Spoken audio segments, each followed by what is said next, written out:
Hello and welcome back as we learn about the formation of all the various blood cells, that process of hematopoiesis that occurs in the red bone marrow. And for this one, I think I need to wear my glasses so I can see what's going on. So the way this works is we have this original stem cell that forms way up there. And this is the master cell for all the other cell types, for the red blood cells, for the 5 types of white blood cells, and for the cells that we're getting platelets from.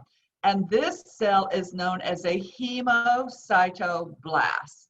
So if you go back to your roots and your suffixes, hemo, blood, cytocell, blast, these are the precursor cells. And from this hemocytoblast, we are going to develop 2 different cell lines. The first one is going to be what's called a myeloid stem cell, and the second one is a lymphoid stem cell. So that word myeloid doesn't sound familiar, but lymphoid, that should sound very close to which type of cells? That's right, your lymphocytes. All right. Now, there are many cells in this developmental process, but I'm only going to ask you to learn ones that are significant and names that you can kind of understand why we're learning them.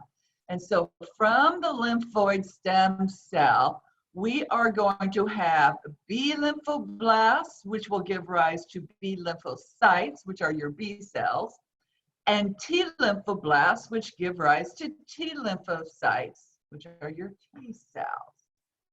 In addition, the lymphoid stem cell would also eventually give rise to natural killer cells, but they're not on this particular graph. Okay.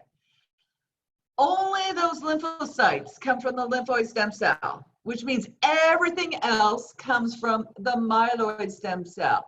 So the red blood cells, the platelets, and the other 4 types of white blood cells all come from the myeloid stem cell.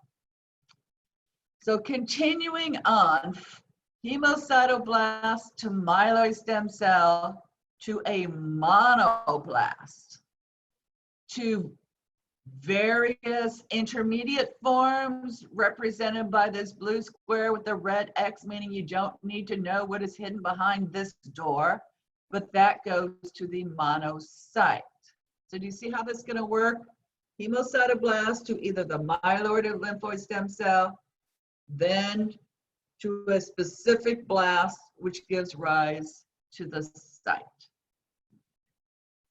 So those are our 2 agranulocytes. So now we are left with our 3 granulocytes. So they're actually going to have another step in the process. We're going to go from the hemocytoblast, and I'm going to keep on saying hemocytoblast again and again because you need to hear it many times before it'll sink in. Hemocytoblast to the myeloid stem cell to a myeloblast.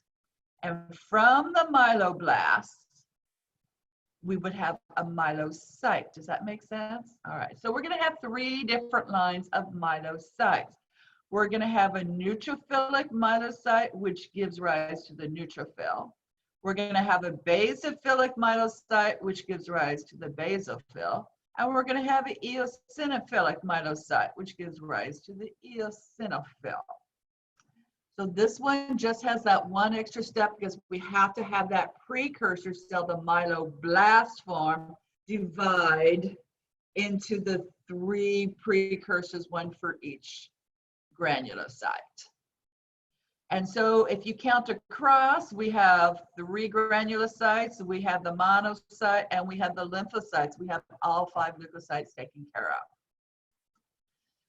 So now let's do hemocytoblast to myeloid stem cell to a megakaryoblast. And from the megakaryoblast, what would you predict the cell would be? That's right, a megakaryocyte. And from the megakaryocyte, we have a little fragment break off, and those are your platelets. Okay, so more than one fragment breaks off from one megakaryocyte. But those are the platelets. So hopefully this part has been pretty straightforward. White white blood cells and platelets, the words follow logically. For red blood cells, we have to learn more terms than what we've learned over here because there's a lot of different steps that have to happen. But we're going to start with the hemocytoblast, move to the myeloid stem cell. From there, we have a pro-erythroblast. So pro just means before, like the prologue, okay? So pro-erythroblast, this is the cell that gets acted on by EPO. Do you remember what EPO is and where it comes from? That's right, it's erythropoietin coming from the kidneys. So the presence of erythropoietin is the stimulus for the pro-erythroblasts to develop into an erythroblast. And then the erythroblast becomes a cell known as a normoblast. And it is the normoblast is the cell in the red blood cell lineage that the nucleus gets ejected from. So while it's still in the bone marrow, it's gone from pro-erythroblast with the erythropoietin, become an erythroblast, still has a nucleus, becomes a normoblast as organelles are maturing, kicks out the nucleus. Once the nucleus is kicked out, it's then called a reticulocyte. Okay, and a reticulocyte looks kind of like a normal erythrocyte, but I'll be showing you on the next slide the differences between them. And the reticulocyte is the cell that is kicked out into the bloodstream. And so that cruises around for a day or two before it matures into the final form, which is your erythrocyte. So when we look at this in the red bone marrow, as we are developing the 5 types of lymphocytes, the 5 types of leukocytes, about half of our white blood cells are sitting in the bone marrow, waiting to be sent out to a site of injury, okay? So these are just kind of sitting around waiting to be called for duty. As far as platelets go, we have probably 100,000 sitting around in the red bone marrow at any one time. So if you have bleeding, they can be released to go into the blood as well. But if you notice, none of our erythrocytes sit in the bone marrow. As soon as that cell becomes a reticulocyte, that's when it gets kicked out into the bone marrow. So, reviewing the role of erythropoietin, hemocytoblast to the myeloid stem cell to the pro-erythroblast, okay? And so the kidneys have kicked out the erythropoietin, and that is where this is going to work. It's going to stimulate the pro-erythroblast to become the erythroblast. So the pro-erythroblast is committed to become a red blood cell, but it won't unless it gets hit with erythropoietin. Now, this process of forming a red blood cell takes about 3 weeks in blood. And so it will take time. If you have a bleed, it will take time to get your red blood cell counts back to normal. So the stimulation from a pro-erythroblast to an erythroblast, basically we're going to start making ribosomes, making proteins, and the proteins we're going to be making are hemoglobin. And so by the time it's a normal blast, it's like chock full of hemoglobin. It ejects the nucleus and becomes a reticulocyte, which still has visible nucleic acids in it that are going to stain.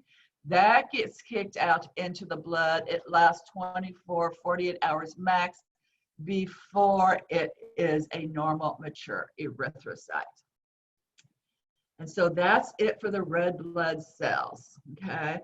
So erythropoietin has a huge role in that. Without the erythropoietin, you won't be making the erythrocytes. As erythropoietin levels go up, this process moves slightly faster because the normoblast is also sensitive to erythropoietin. And that can cause reticulocytes to be kicked out earlier. So take a minute stop the video and try to figure out what all of these cells are.